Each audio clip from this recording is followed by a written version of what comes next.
नमस्कार, हमारे खास कार्यक्रम देश देशांतर में आपका स्वागत है। मैं हूं टीना झा। प्रधानमंत्री नरेंद्र मोदी ने गुरुवार को नए संसद भवन की आधारशिला रखी। इस मौके पर सर्वधर्म प्रार्थना का भी आयोजन किया गया। इस अवसर पर प्रधानमंत्री नरेंद्र मोदी ने कहा कि नया संसद भवन एक ऐसा स्थान होगा जो 21वीं सदी के भारत की आकांक्षाएं पूरी करेगा। उन्होंने कहा कि ये आत्मनिर्भर भारत के निर्माण का साक्षी होगा। अपने संबोधन में उन्होंने कहा कि पुराने संसद भवन ने स्वतंत्रता के बाद के भारत को दिशा दी, तो नया भवन आत्मनिर्भर भारत के निर्माण का गवाह बनेगा। पुराने संसद भवन में देश की आवश्यकताओं की पूर्ति के लिए काम हुआ, तो नए भवन में 21वीं सदी के भारत की आकांक्षाएं पूरी की जाएंगी। भारत को लोकतंत्र की जननी बताते हुए प्रधानमंत्री ने कहा कि हमारे देश में लोकतंत्र एक संस्कार है। भारत के लिए लोकतंत्र जीवन मूल्य है, जीवन पद्धति है, राष्ट्र जीवन की आत्मा है। भारत का लोकतंत्र सदियों के अनुभव से विकसित हुई व्यवस्था है।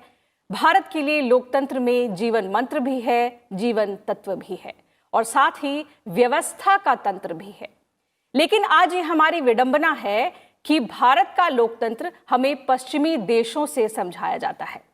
हालांकि उन्होंने ये भी कहा कि जब हम विश्वास के साथ अपने लोकतांत्रिक इतिहास का गौरवगान करेंगे तो वो दिन दूर नहीं है जब दुनिया भी कहेगी कि भारत ही लोकतंत्र की जननी है। तो आज देश देशांतर में हम चर्चा करेंगे प्रधानमंत्री नरेंद्र मोदी के संबोधन में कही गई कुछ अहम बातों पर। तो हमारे साथ कुछ बेहद खास मेहमान जुड़ रहे हैं देश देशांतर में। आइए उनसे आपका परिचय करा देती हूँ। 3 वरिष्ठ पत्रकार हमारे साथ जुड़ रहे हैं। हमारे साथ हैं संजय सिंह जी, रामकृपाल सिंह जी और प्रदीप सिंह जी। आप तीनों मेहमानों का हमारे कार्यक्रम में स्वागत है। रामकृपाल जी, आपसे शुरुआत करती हूं आज की चर्चा की। भारत के लिए बेहद ऐतिहासिक दिन रहा आज का। देश के नए संसद भवन की आज आधारशिला रखी गई और इस मौके पर प्रधानमंत्री नरेंद्र मोदी ने कई अहम बातें कही। आपकी नजर में उनके संबोधन को अगर देखें तो सबसे मुख्य संदेश क्या रहा? देखिए, वैसे तो आज जो भी उनका जितनी भी देर वो बोले और जो भी बोले, मैं समझता हूं कि वो बहुत ही अच्छा था और मेरे ही लिए नहीं, मैं समझता हूं सबके लिए एक प्रेरणादायक ही होगा जी। जिस तरह से मोदी जी ने। बट जैसा आप कह रही हैं कि अगर उसमें से एक कोई मुख्य बात, तो मुख्य बात आपने शुरुआत में कही कि एक उन्होंने जो बात कही कि पुरानी संसद जहां हमारा आज तक अभी भी चल रहा है, वहां से एक नया कदम हमारा है 21वीं सदी की, जो भारत की आजाद भारत की जो एक संसद बनेगी, उसमें एक निरंतरता है। उन्होंने पूरा आज की जो मौजूदा अभी है उसकी भी भूमिका की सराहना की और नहीं दी। लेकिन आज उन्होंने एक मुख्य बात कही। मैं इसलिए कह रहा हूं कि प्रधानमंत्री किसी भी ऐसे मौके पर एक जो उनके अंदर की इच्छा है, जो एक तड़प है कि एक नया बदलता हुआ भारत देखें। कभी उन्होंने 2017 में एक मन की बात में कहा था कि जिस तरह से 1942 में नारा दिया गया कि अंग्रेजों भारत छोड़ो और 5 साल में 1947 में हमें वो आजादी प्राप्त हो गई, ऐसे ही आज उन्होंने कहा कि 1897 में विवेकानंद ने कहा था कि आने वाले 50 सालों तक एक ही सपना होना चाहिए, राष्ट्र राष्ट्र। और वो कह रहे थे कि एग्जैक्टली 1947 में, जैसे कि ठीक 50 साल के बाद 1947 में भारत को आजादी मिल गई। ऐसे उन्होंने कहा कि क्या यह संभव है, जैसे कि उन्होंने 2017 में जब कहा था कि 5 साल के बाद यानी 22 में एक नया भारत विकसित हो, बिल्कुल बढ़ता हुआ नया भारत दिखना चाहिए। आज फिर उन्होंने विवेकानंद के माध्यम से दोहराया और कहा उनका ये जो भरोसा है कि 2022 का एक जो भारत होगा वो अपने आप में एक नया भारत होगा जी। वो उनकी जो है कि वो, और ये भी कहा 5 साल के लिए एक नारा भी उन्होंने दिया कि भारत प्रथम, इंडिया फर्स्ट। उन्होंने एक तरह से कि ये दिमाग में रखिए आप, इंडिया फर्स्ट। हर चीज में हम चाहे जो भी करें, लेकिन उसका मापदंड 130 करोड़ नागरिकों का यही होना चाहिए कि जो भी हम कर रहे हैं क्या वो राष्ट्र के हित में है, एक नए राष्ट्र के बनने में कहीं रोड़ा तो नहीं है। तो मैं इसको सबसे महत्वपूर्ण बात मानता हूं। बाकी उन्होंने जो हमारी रही, आज से नहीं, जैसा प्रधानमंत्री जी ने कहा 10वीं शताब्दी से हमारे यहाँ वो ग्राम स्वराज और वसुधैव कुटुंबकम जैसे तमाम तरह की जो चीजें रही हैं, तो वो हमारे जीवन में, हमारी संस्कृति में है। जैसे वेस्ट में क्या है कि वो एक शासन पद्धति के रूप में स्वीकारते हैं, और वहां पर एक जैसा वो मानते हैं कि हॉब्स, लॉक, रूसो, और वहां से लेकर के किस तरह से पॉलिटिकल हिस्ट्री चली, पॉलिटिकल माइथोलॉजी जिसको कहते हैं, या पॉलिटिकल फिलोसफी कहते हैं। लेकिन हमारे यहाँ ये हम शुरू से राम राज्य की भी अगर आप बात देखें तो एक कैसे होता था कि उसमें जो एक सामूहिकता है वो, और जो भी जनता है उसकी एक एक बात का वजूद होता था, कितना मूल्य होता था। तो वही कह रहा हूं कि ग्राम स्वराज से लेकर के इंडिया फर्स्ट, जो भारत एक राष्ट्र की बात की प्रधानमंत्री जी ने, कि एक नई संसद आजादी के बाद ये 21वीं सदी में हम अपने द्वारा बनाया गया, तो एक प्रतीक भी होगा पूरी दुनिया के लिए। और जो लोग ये मानते थे, यूरोप के लोग, कि हिंदुस्तान में तो लोकतंत्र बहुत दिन चल ही नहीं सकता है, उनके लिए लोकतंत्र चला ही नहीं। लोकतंत्र की हमारी जो सांस्कृतिक विरासत है, बहुत लोगों को आज जो तकनीकी भारत में चाहे जितनी हो, इतने बड़े पैमाने पर जो चाहे वो जनधन योजना हो, डायरेक्ट बेनिफिट, पूरी दुनिया हमसे सीख रही है। आधार कार्ड, इतनी बड़ी आबादी में दुनिया हमसे सीख रही है। इतना बड़ा इलेक्शन हमारे यहाँ हो जाता है, और अमेरिका में देखिए कि इलेक्शन एक होता है और कितने दिन तक अभी भी वहां पे दावे प्रदावे हैं। उसके बाद से हमारे यहाँ कितने बाई इलेक्शन हुए, एक बिहार में चुनाव हुआ, अभी नगर निकाय संस्थाओं का चुनाव हो रहा है। तो एक हमारी लोकतांत्रिक व्यवस्था कितनी मजबूत है, जो मोदी जी ने कहा कि पूरी बिल्कुल, दुनिया वो हमारी जीवन शैली बन चुकी है। आज लोग हमें देखें, लेकिन ऐसा नहीं है। आज हमारी विडंबना है, ऐसा प्रधानमंत्री ने कहा कि हमें पश्चिमी देशों से सीखना पड़ता है। और इंडिया फर्स्ट की जो बात आपने कही, जो प्रधानमंत्री ने बहुत ही सही तरीके से बताया कि उसको हमें प्रायोरिटाइज करना चाहिए, वो हमारे जीवन का हिस्सा कैसे बने आज के परिप्रेक्ष्य में, उस पर भी चर्चा करेंगे। संजय जी, आपके पास आना चाहूंगी। एक बहुत ही इंपॉर्टेंट बात प्रधानमंत्री ने कही कि पुराने संसद भवन को अगर हम देखें तो देश की आवश्यकताओं की पूर्ति का काम वहां पर हुआ, और जो नया भवन होगा उसमें 21वीं सदी के भारत की आकांक्षाएं पूरी होंगी। कई बार हमने देखा है प्रधानमंत्री नए भारत की आकांक्षाओं की बात करते हैं, तो जब हम इस नए भारत के संकल्प की ओर बढ़ने की बात करें तो वो क्या आकांक्षाएं हैं जिनकी पूर्ति की बात प्रधानमंत्री बार बार दोहराते हैं? टीना जी, ये एक काफी अहम चीज थी जहां उन्होंने आवश्यकता और आकांक्षा के बीच में एक डिफरेंशिएशन, एक रेखांकित किया और उसको अंडरलाइन किया। देखिए, जब 2014 का भी चुनाव हुआ था और उसके बाद ये गवर्नमेंट 2014 और 2019 में, जिस समय आप डेमोग्राफिक डिविडेंड की बात करते हैं, जिस समय आप बाकी सरकार से आकांक्षाओं की बात करते हैं, तो इस सरकार के बारे में एक चीज कही जाती थी कि जो लोगों का एक्सपेक्टेशन है उसका बर्डन इस सरकार पे बहुत ज्यादा है। मोदी जी की खास ये थी कि उस एक्सपेक्टेशन, जो बर्डन ऑफ एक्सपेक्टेशन था, उम्मीदों का जो पहाड़ था, उसको वो अपनी चुनौती ही नहीं, अपने सरकार के लिए सकारात्मक भाव से लेते थे कि लोगों की अगर ये आकांक्षा होगी, लोग हमसे ये उम्मीद रखेंगे, तो उसे पूरा कौन करेगा? हम ही करेंगे। और एक चीज सही है कि जो आवश्यकता उन्होंने पुराने संसद के बारे में सारी वो बातें कही, वो इतिहास की चीजें याद दिलाई, मुझे लगता है वो हर किसी को जो पॉलिटिक्स का स्टूडेंट हो या अदरवाइज किसी भी तरह से अपना सोशल कॉन्शियसनेस को अप रखना चाहता, उसे सबको ये भाषण सुनना चाहिए। जो आकांक्षाएं हैं कि हम यहाँ तक आए, इसके बाद हम एक जो नए भारत का निर्माण कर रहे हैं, जो 75 साल के बाद जो 75वां से हम बनाएंगे सालगिरह स्वतंत्रता का, उस समय हम किस दिशा में जा रहे हैं।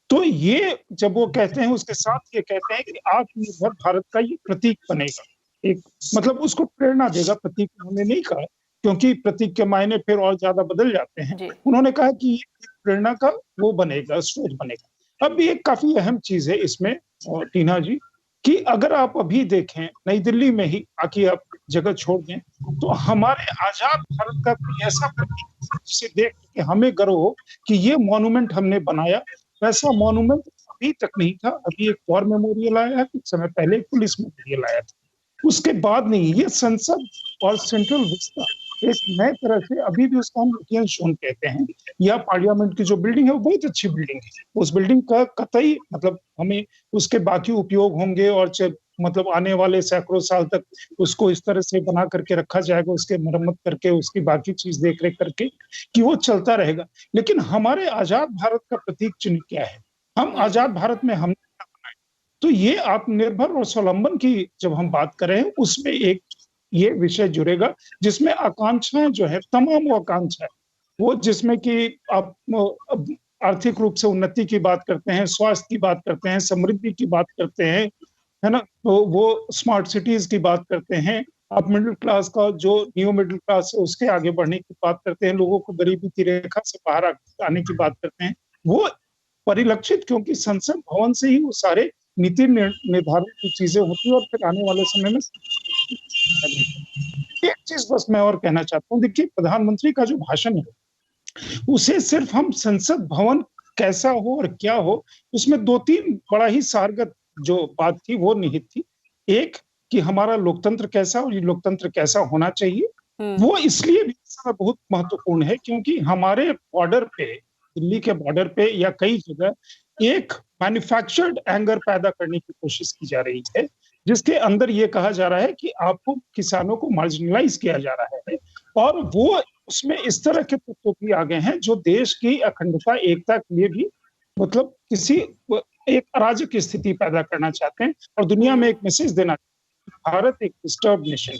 उस चीज के प्रधानमंत्री ने उसका नाम नहीं लिया, लेकिन जो वो बात कर रहे हैं कि राष्ट्र हित सर्वोपरि, राष्ट्र की एकता अखंडता सर्वोपरि और राष्ट्र की समृद्धि सर्वोपरि, आप जब भी भारत इस चीज को देखें तो उस चीज को देखें, उसमें जो मैसेज है वो मैसेज भारत के सभी वर्ग के लिए है, सभी लोगों के लिए है, और उस क्लास को जो थोड़ा सा कई बार दिशा भ्रमित हो जाते हैं या उनको भ्रमित करने की कोशिश होती है, उस दिशा में भी एक ये प्रयास है। उन्होंने गुरु नानक देव का जिक्र किया कि जो बातचीत से बात बनती है, तो ये जो तमाम चीजें हैं वो कहने का पर्पस ये भी है कि सभी लोग वस्तु स्थिति को समझे, किसी भ्रामक किसी भी तरह का अगर मिसडायरेक्ट किया जा बिल्कुल, रहा है, शायद इसी संदर्भ में प्रधानमंत्री जी ने कहा कि पॉलिसीज में अंतर हो सकते हैं, पॉलिटिक्स में भी भिन्नता हो सकती है, लेकिन जब हम पब्लिक सेवा की बात करते हैं तो इसका अंतिम लक्ष्य जो है उसमें किसी प्रकार का मतभेद नहीं होना चाहिए, वाद संवाद या संसद के अंदर हो या संसद के बाहर,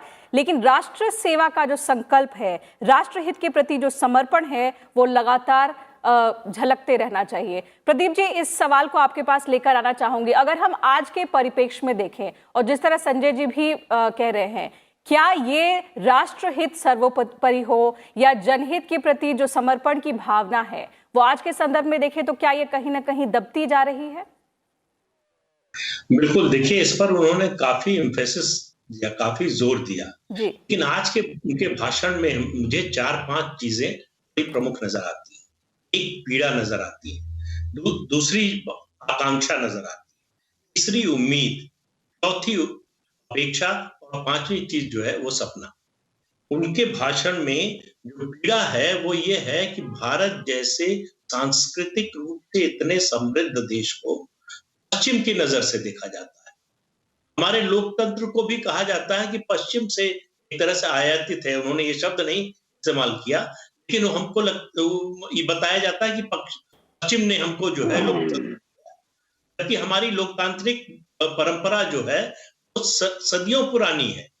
तो इसलिए उनको इनके मन में ये पीड़ा है कि भारत की जो सांस्कृतिक पहचान है वो पिछले 70-72 सालों में हम खोते गए लगातार, उसकी पुनर्स्थापना की जरूरत है। दूसरी बात, उनकी आकांक्षा ये थी, उन्होंने अपने भाषण में कहा जनप्रतिनिधियों से कि इस लोकतंत्र के मंदिर की प्राण प्रतिष्ठा जनप्रतिनिधि करेंगे।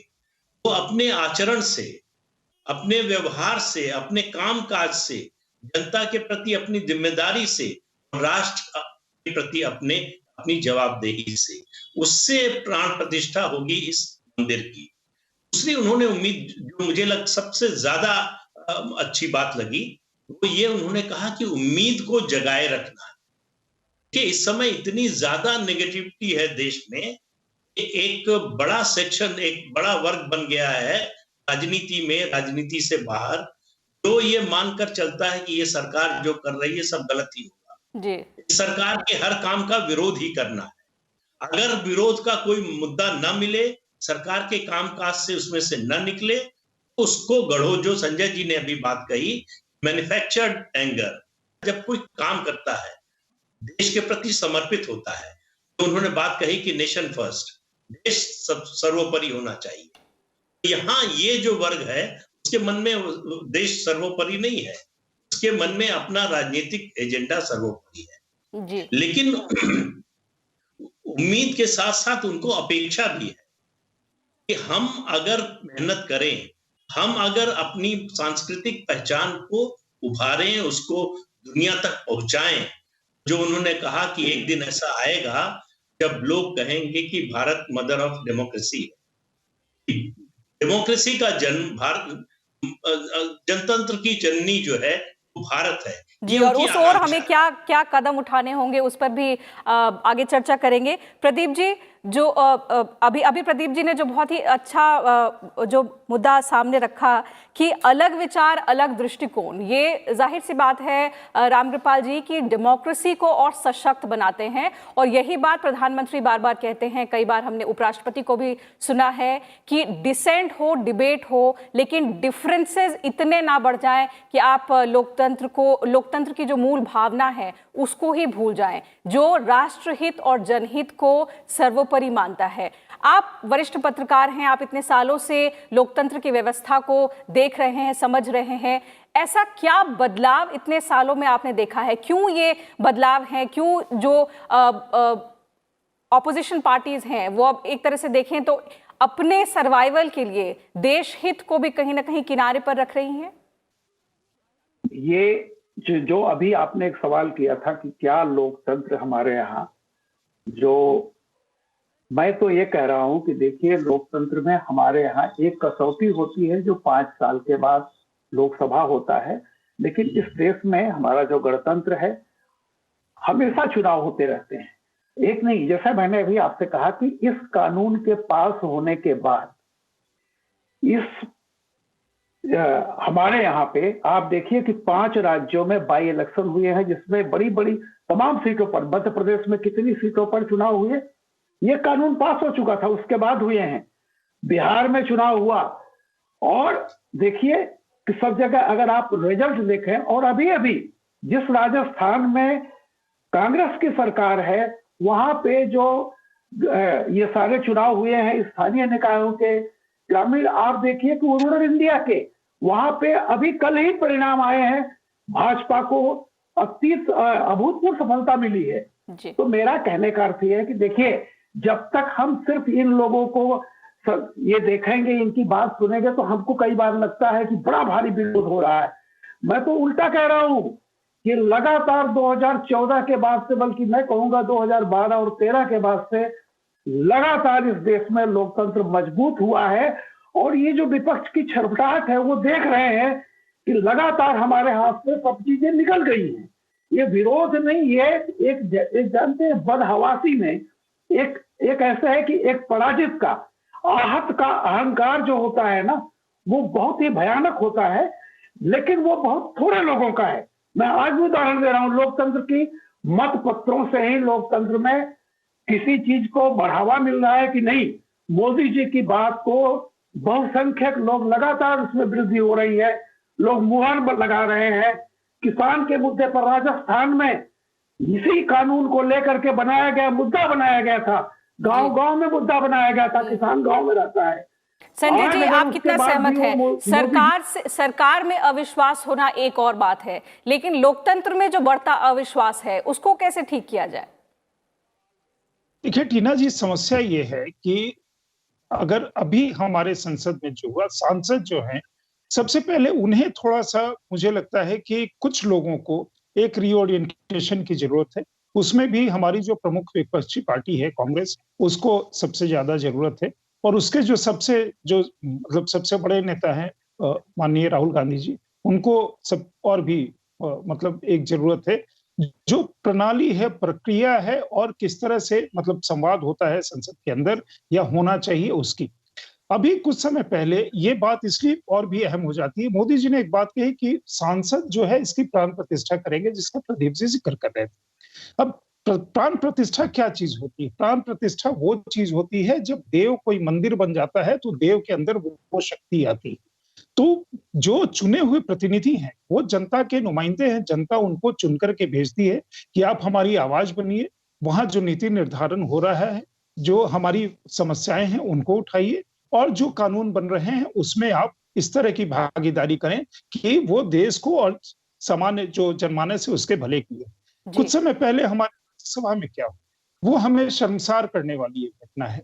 उसके अंदर जिस तरह की घटना हुई, कई वो विधानसभा में होती थी, उस तरह की घटना यहाँ पे हुई, वो संसद में पहली बार था। उसके बाद उपसभापति के ऊपर जिस तरह के आरोप लगाए गए और उनके मतलब एक फिजिकल असॉल्ट का भी एक अटेम्प्ट हुआ, जो वहां के सजग जो ऊपर उनके साथ राज्यसभा के वो स्टाफ होते हैं, उन्होंने उसको बहुत बखूबी, बहुत संयम से उन्होंने उस चीज को निगेट कर दिया। ये बहुत अच्छी चीज थी। लेकिन उसके बाद जिस तरह का आरोप किया गया, जिस तरह की बातें जी, तो सवाल यही है कि आगे आगे ऐसा ना हो, उसके लिए आज क्या करना चाहिए? वक्त की क्या जरूरत है? क्या हमें नए संसद भवन के साथ साथ पार्लियामेंट्री रिफॉर्म्स की भी बात को और उतनी ही जोर से प्रस्तुत करना चाहिए, या पार्लियामेंट्री रिफॉर्म्स को उतने ही अग्रेसिव वे में आगे बढ़ाना चाहिए जैसे कि हमने अपने आत्मनिर्भर भारत के एक इनिशिएटिव को आगे बढ़ाया है? मेरे ख्याल में आज प्रधानमंत्री जी जो कह रहे थे वो सभी सांसद को थोड़ा ध्यान से सुनना चाहिए।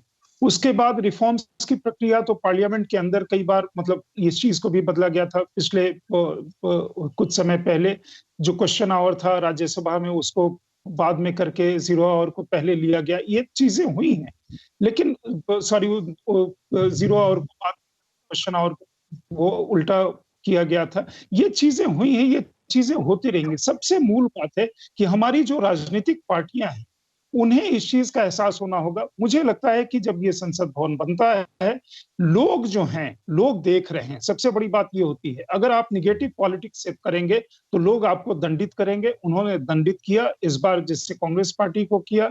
एक सकारात्मक भाव से आप ये देखिए, 2009 में भाजपा को भी लोगों ने उसको स्वीकार्यता नहीं दी, क्योंकि 2004 से 2000 बीजेपी भी थोड़ा निगेटिव जा रही थी लोकसभा में और राज्य। तो ये एक समय है जो प्रधानमंत्री कह रहे हैं, उसमें हमारे लोकतंत्र की मजबूती, हमारा नया संसद भवन है उसका प्रतीक बने। हमारा नया संसद भवन ये बताए कि स्वतंत्र भारत 70-75 साल के बाद एक अपना इस तरह का एक प्रतीक चिन्ह को लेकर के आ रहा है, जो भारतीयता, भारतीय लोग और भारतीय लोगों के द्वारा बनाया तो गया। लोकतंत्र को मजबूत बनाने में राजनीतिक पार्टियों की या और जो पब्लिक रिप्रेजेंटेटिव्स हैं उनकी क्या भूमिका रहे, इस पर तो चर्चा हो गई। लेकिन प्रदीप जी, एक पब्लिक पार्टिसिपेशन की बात भी प्रधानमंत्री लगातार कहते हैं, चाहे वो स्वच्छ भारत की हो या कोई भी गवर्नमेंट का इनिशिएटिव हो, एक पब्लिक पार्टिसिपेशन की बात और विश्वास प्रधानमंत्री हमेशा जताते हैं। तो अगर हम नेशन फर्स्ट और देश हित को सर्वोपरि बनाने की बात करें और इस बारे में संकल्प की भी बात आज प्रधानमंत्री ने कही, तो उसमें आम जनता की क्या भूमिका होनी चाहिए? प्रधानमंत्री जब भी भाषण देते हैं 2014 से अब तक के उनके भाषणों पर अगर गौर कीजिए और आज के भी, वो व्यक्ति निर्माण से राष्ट्र निर्माण की बात करते हैं। उनको लगता है कि व्यक्ति जो है, अगर वो नेशन फर्स्ट या देश सर्वोपरि की बात करेगा, उसमें जो बदलाव आएगा उसी से राष्ट्र निर्माण होगा। दूसरी चीज है, उनका ये बड़ा दृढ़ विश्वास है कि जो हमारी सदियों से परंपरा रही है समाज की शक्ति, उस पर उनको बहुत भरोसा है। सब कुछ सरकारें नहीं कर सकती, कोई भी सरकार हो, कितनी भी अच्छी हो। समाज जब तक नहीं जोड़ता, जब तक समाज ये मानकर नहीं चलता कि ये काम हमारा है, हमारे लिए हो रहा है, इसलिए उन्होंने, आप देखिए कि अलग अलग कार्यक्रमों के जरिए, चाहे वो स्वच्छ भारत का अभियान हो, चाहे वो शौचालय बनाने का हो, दूसरे जो काम उन्होंने किए, उसमें उन्होंने समाज की शक्ति को जगाने का, ये आपकी जिम्मेदारी है, हम सबकी जिम्मेदारी है, केवल सरकार की जिम्मेदारी नहीं है, क्योंकि सरकार आप ही के लिए कर रही है। उस शक्ति को जो जगाने का काम करते हैं, उसका आपको असर दिखाई देता है। आज जो प्रधानमंत्री की विश्वसनीयता है, उनकी बातों पर लोगों का जो भरोसा है, वो इसीलिए है कि लोगों को ये विश्वास है कि ये व्यक्ति देश के बारे में सोचता है। ये व्यक्ति गलती कर सकता है, लेकिन इसकी नीयत में कोई खोट नहीं है। इसलिए लोगों को लगता है कि अगर कुछ गलत है, उसको ठीक भी प्रधानमंत्री ही करेंगे। और वो किसी भी स्थिति में किसी दूसरे पर भरोसा करने को तैयार नहीं है। इसलिए आप देखिए चुनाव दर चुनाव जिस तरह के नतीजे आ रहे हैं, वो इस बात का संकेत है कि स्थिति अगर कहीं समस्या भी है, आप 2019 के लोकसभा चुनाव को याद कर लीजिए, उस समय किसानों की समस्या बहुत थी, लेकिन किसानों के वोट 2014 से ज्यादा मिले भाजपा को, प्रधानमंत्री को मिले, क्योंकि लोगों को लग रहा था कि ये जो गड़बड़ है ये प्रधानमंत्री की हुई नहीं है, नरेंद्र मोदी की हुई नहीं है, लेकिन इसको ठीक वही कर सकते हैं। इस तरह का भरोसा जब नेता में आता है, देश के प्रधानमंत्री में आता है, तो चीजें सहयोग से बढ़ती है। जी बिल्कुल, और यही भरोसा प्रधानमंत्री चाहते हैं कि लोकतंत्र में लोगों का बना रहे, और इसीलिए वो बार बार इस बात पर जोर डालते हैं कि व्यक्ति निर्माण हो, समाज का निर्माण तभी होगा, और अगर समाज का निर्माण होगा तभी राष्ट्र निर्माण सही तरीके से हो पाएगा। आप तीनों मेहमानों का धन्यवाद हमारे साथ जुड़ने के लिए और अपने विचार हमसे साझा करने के लिए। तो देश देशांतर में आज इतना ही। नमस्कार।